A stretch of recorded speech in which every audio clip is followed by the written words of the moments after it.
mira por dónde viene, no, dónde están tus hijos, de alguna manera, es un proceso también importante de prevención. Yo siempre digo a los padres, nosotros tenemos 3 oportunidades de saber cuándo son nuestros hijos y cómo intervenir en ellos, con psicoterapia, con consejería, con mentoría, con buscar un tío, con buscar un amigo. El primero es la infancia, antes de entrar al proceso de la latencia que ocurre de los 7 años hasta los 11 más o menos. Y es el principio de la infancia, el muchacho irrespetuoso, no quiere saber de ti, roba, te daña, te maltrata a los niños, bully a los demás. Ese proceso es clave porque tú tienes influencia con él y va a impedir, buscándolo los tratamientos adecuados, que el sujeto se radicalice o comience a hacer un proceso de lo que es el desorden oposicional a ti, a la autoridad, que luego lo va a hacer con los amigos y lo va a hacer en la escuela. Es el primer aspecto. Antes que vaya al proceso, digamos, de latente o el proceso edipiano, que establece agresiones particulares con papá o con mamá, dependiendo sea niña o niño, ¿no? El segundo aspecto, que es obvio, es el proceso donde se va en contra de la ley de la escuela, de nosotros mismos, es el proceso de la adolescencia, esa crisis particular de rebeldía, donde te dice lo que el niño quiere hacer y odia de ti. Ese segundo aspecto, tú lo conoces y lo sabes, todavía hay posibilidades de que no se convierta en un antisocial, que no se convierta en un sociópata o en un psicópata, porque mamá, más o menos, papá o amigos saben lo mal que él es, lo que trata, los abusos, los daños, las peleas, cómo pelea, qué hace con los amigos y frente a la sociedad. Y de alguna manera también tiene una historia criminal o no, o civil o no. Y entonces ese proceso ya algunos lo conocemos, pero el tercer proceso es el periodo de los 18 a los 26 años, donde se han descubierto que son los radicales en los Estados Unidos, en los grandes países occidentales, son blancos jóvenes, 26 años, para pasar un proceso de estudio, de reclutamiento, un proceso de convicción, de ideológico, que lo convierte en otra cosa distinto a lo que ellos eran con papá y mamá o distinto a lo que ella es la cultura, distinto a las culturas, las religiones y la postura.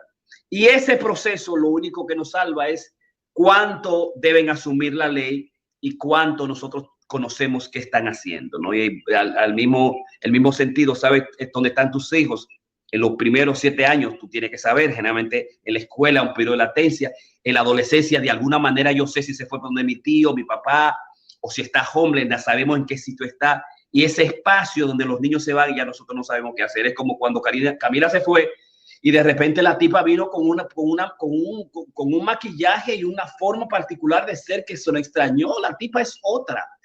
Pero si tú estudias el primer año, que es el freshman, le dice, ¿no? El freshman, y el año último de los muchachos en la escuela, tú vas a ver un proceso radical extraordinario. Si tú eres papá y mamá, chequea al niño cuando tú lo deposites en la escuela y después cuando te vienen vacaciones, o si al año tú lo ves que es otro tigre distinto.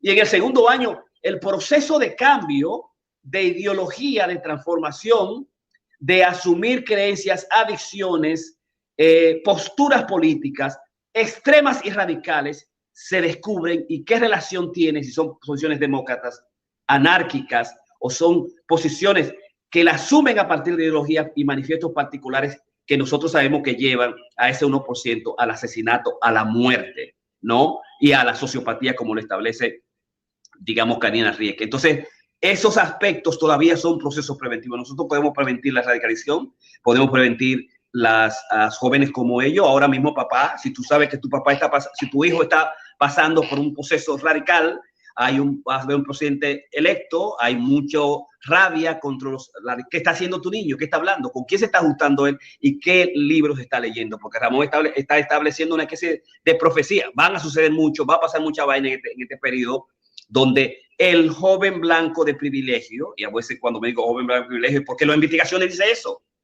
Tú no vas a ver un negro que se va a radicalizar y que va a coger a matar a alguien porque le hizo algo a él particularmente. Nosotros hacemos esa vaina, nos matamos nosotros primero, no vamos del país, no vamos latinos tampoco. Son pocos los que van a hacer tiroteos masivos por procesos radicales de ideología o de discriminación. Y eso es importante, digamos, establecerlo. Entonces, si tu niño está pasando por eso, tu niño blanco, latino, quien sea, y tiene ese proceso que va en contra del valor fundamental en la ley, es un proceso de factor. Y si es un ciudadano que es respetuoso frente a la ley que tú le estableces a la franca y que lo hace como maneja, como en el trabajo, las mentiras que hace, los bochornos que hace, ¿no? cómo manipula el proceso de la ley, son aspectos que deben tomar en cuenta.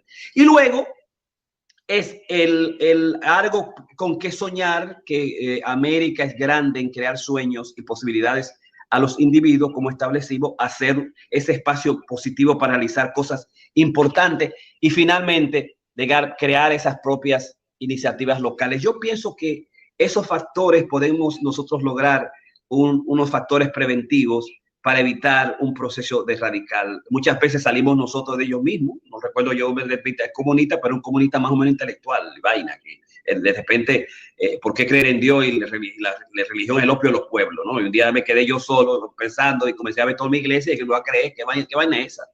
¿Verdad? Y uno se desradicaliza, pero son muchos los que se radicalizaron y mataron a jóvenes, a policías, a compañeros en el proceso de socialización radical del comunismo y los extremas y los grandes grupos de guerrillas que han sido matados. Son procesos radicales también, que comenzaron donde papá no habla de lo que es el racismo, de lo que es la aceptación de los valores, de lo que es la tolerancia a sus niños blancos, por ejemplo, o del racismo a sus niños latinos, porque bueno, está subentendido, como tampoco hablan, digamos, de no bully a nadie, no haga agresión, tus valores morales que tienen. Muchos sujetos salen ahora en un proceso que no tienen religión y no tienen nada.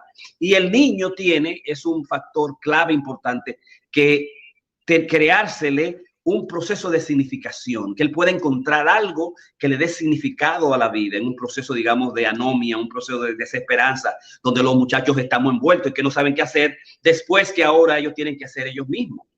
18 y 21, 22 todavía lo encuentra en la escuela, está protegido por una institución y por los amigos. 19, 24, después que tú tienes una maestría, un PhD, tú estás solo y tú tienes que buscártela. Y muchas veces papá lo que hace también lo dejan solo, lo sueltan. Bueno, tú eres muchacho grande y en ese proceso también se pierde, ¿no?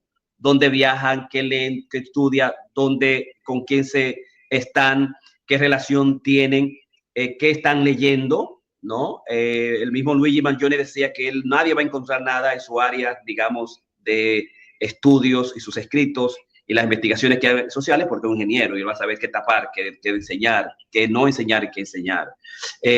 Yo pienso que esos aspectos son claves para tener, digamos, metodologías preventivas y lo que los autores llaman, digamos, factores protectivos que hay que tomar en cuenta para cuando nuestros niños se nos van de la mano, ¿no?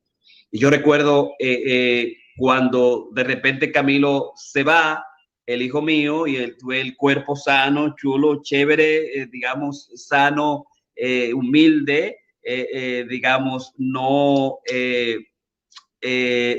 transgredido, y de repente viene como con 50 tatú por todos lados, un tipo que hizo un tatú después de viejo, a los 50 y pico, y digo, pero muchacho, ¿qué fue? ¿No? ¿Cómo también el cuerpo sirve para hacer la resistencia, a hacer las transgresiones frente a la ley de papá, frente a la ley de la cultura, ¿no? Y yo pienso que es el aspecto importante.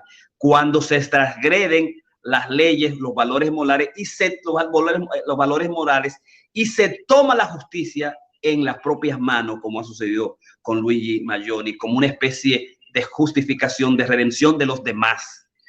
Y cómo ese proceso, de alguna manera, del inconsciente colectivo se juega en la vida de los demás y en nosotros, los proveedores y en los pacientes, y las afectaciones que han hecho en los seguros. Porque no se puede de alguna manera identificar uno, aunque sea con la víctima, a pesar de que sea un ser humano, por el hecho de lo que él representa, ¿no? Y es la representación especular de ese sujeto y lo que tiene, que hace que los sujetos se identifiquen no con la víctima, sino con el agresor, se casen con el agresor, crean altares al agresor, se han creado altar a la muerte, no a lo fastidioso, al odio, a la matanza, a la crueldad, no a los serial killers. Se han hecho libros, se han hecho series y se han hecho, digamos, películas alrededor de eso. Es una especie de aspecto fundamental del bestialismo humano que tenemos los seres humanos, que nosotros tenemos que acabar.